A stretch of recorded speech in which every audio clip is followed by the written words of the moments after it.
In this video, I'll show you how to find draft posts on Facebook using an Android phone.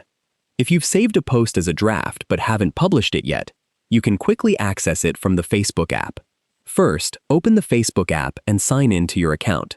If you recently saved a personal post as a draft, Facebook may send you a notification about your saved draft. Tap the notification to reopen and continue editing your post. If you don't see the notification, tap What's on your mind to start creating a new post. If a draft is available, Facebook may automatically ask if you want to continue editing it. For Facebook pages, switch to the page you manage, then open the Professional Dashboard or Meta Business Suite. Go to the Content section and tap Drafts to see all your unpublished page posts. Select the draft you want to edit, publish, schedule, or delete.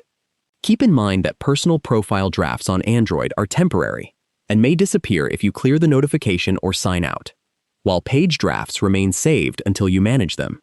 That's how you can quickly find draft posts on Facebook using Android. If you found this video helpful, please like the video and subscribe to the channel for more easy app tutorials. Thanks for watching.